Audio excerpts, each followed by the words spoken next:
Every month for the last 4 months, I've been living in a new country every single month. And at the end of each month, I do a review video about what I thought of the country, what my experience was like, and what it would mean for the future of my travels. But today, it's a little bit different. I'm getting into the reverse culture shock that I've experienced since being back here in Canada. If any of this stuff sounds interesting to you, consider subscribing and leaving a like. It'd mean a lot to me. But let's get into it. The first real shock that I dealt with since being back here in Canada is paying for things. Here in Canada, compared to Europe, you have tax on top of whatever the price tag says, and you have to pay with card 9 times out of 10. I mean, I guess you can pay with cash, but so many people pay with card here in Canada that it's just expected. Somebody just hands you the machine and you pay with card.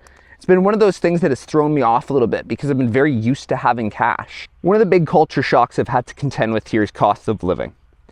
One of the big reasons I started traveling was because cost of living around the world is a lot cheaper. And inflation has been running absolutely rampant here in Canada. Now, in Europe and a lot of the rest of the world, inflation's actually substantially worse. But for me, going to a new country every month, you don't necessarily see the price change. And in fact, a lot of the prices actually tended to drop as we traveled along. France was the most expensive. Albania was the cheapest. It just slowly dropped. So I never really saw inflation at work.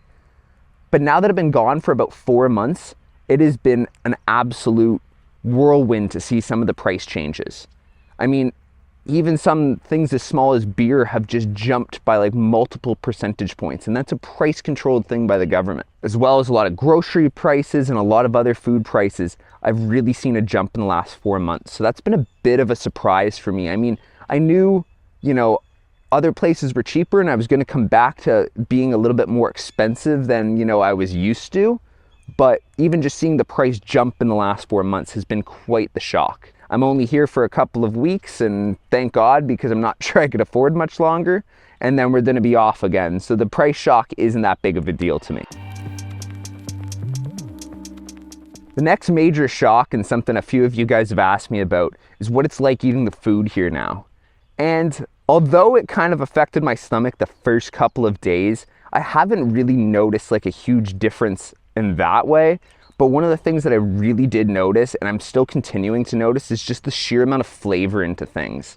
There's a lot of like processed foods and tons of spice and sauces and all kinds of different flavor, as well as the portions being a lot bigger than what I've been dealing with, especially in a place like Albania, for example. Dealing with the food here has been, fairly easy to adapt to. I mean, I did grow up with it my whole life, so, my stomach's used to it. However, it's just been a little bit like packing a punch in terms of flavor. But it's been nice being back home and being able to barbecue again, being able to cook again. In Albania and previous to that, it was quite the challenge to cook. The only place that I found it very easy to cook was in Germany because we had a full kitchen that just worked amazing. But beyond that, it was 2 burners, 1 burner. Finding foods that I knew how to cook was kind of challenging. So I love to cook, and being back here, I've been barbecuing left, right, and center. But when I have to go out or eat fast food because I've been on the go or bouncing around, man, I'm not quite used to not being able to just go and grab a donair or grab something that's cheap, filling, and is just not feeling processed. I have a Big Mac now, and man, my stomach just feels like a rock afterwards, and that's really, really hard to adapt to. But again, it's a couple of weeks. It's not going to be the end of the world. Another shock that wasn't even really all that surprising, but I didn't really realize how much I missed, was Canadian kindness. I mean, I talked in my last video about Albania and how kind people are there, but Canadian kindness is just a little bit different. Everybody waves to you and they're happy and they're friendly. And then because everybody speaks the same language as I do, that kindness can be communicated a lot better. And there's just a lot of these little intricate details about people holding doors for you or saying hi, asking how you're doing.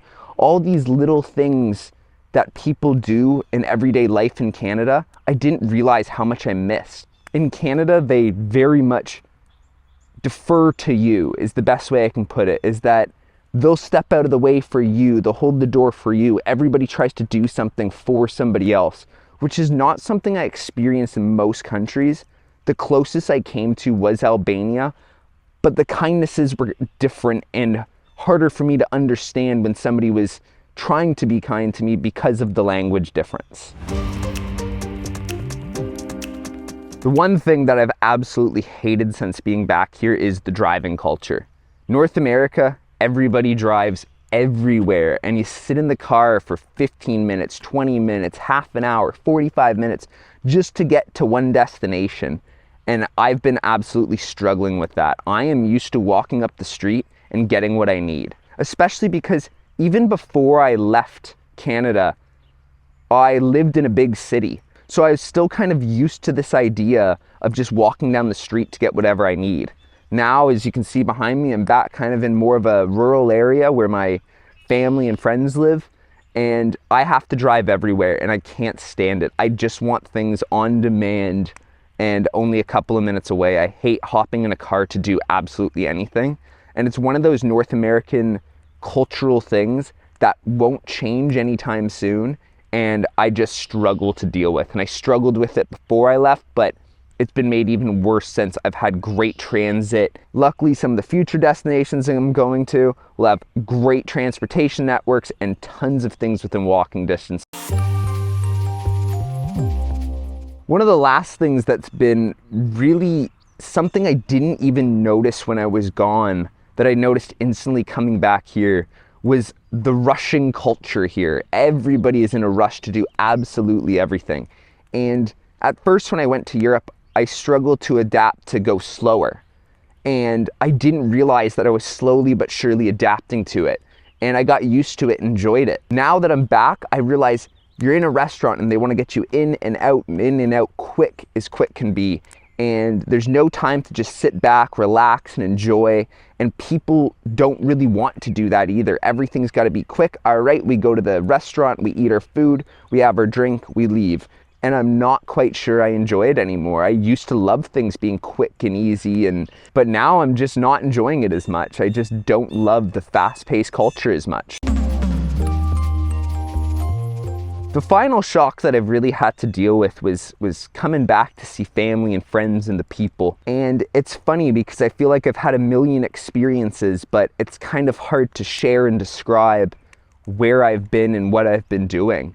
I mean, of course I can describe it the way I've been describing it on YouTube, just in general, the way I talk to people when I'm on the phone with them and whatnot.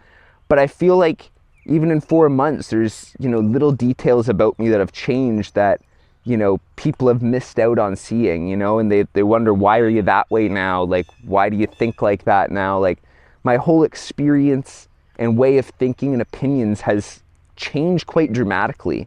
And that's kind of why I went on the whole trip. But to come back here and adapt to people knowing different opinions that I used to have, different thoughts on the world, different ways of looking at the world, and then now seeing me and hearing about what I have to say is kind of a shock. And it's kind of hard to adapt to people seeing you in two different lights, essentially. Conversations also become a little bit of a challenge as well, in terms of all I really have to talk about now is being in other countries. That's what I've done for the last 4 months. But I don't want to come across in a way that that's all I talk about. But to be honest, it was my daily experience, and it's really hard to talk about my day-to-day experience without talking about traveling. It doesn't really compute too well. And it's become a bit of a challenge for me to deal with. Everyday conversations with people, it's like, okay, I don't want to sound like all I'm doing is talking about my trip and my travels, but that's been most of my life for the last 4 months. So that's been a bit of a challenge. But all these things have not been things that have really been hard to overcome.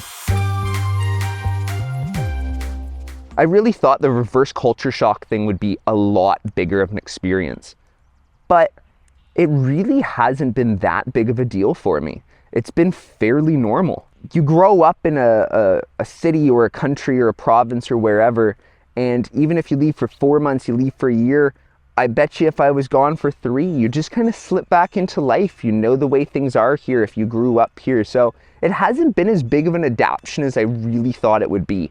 So overall, That was my reverse culture shock experience, but I wanted to touch on it because I was getting questions about it.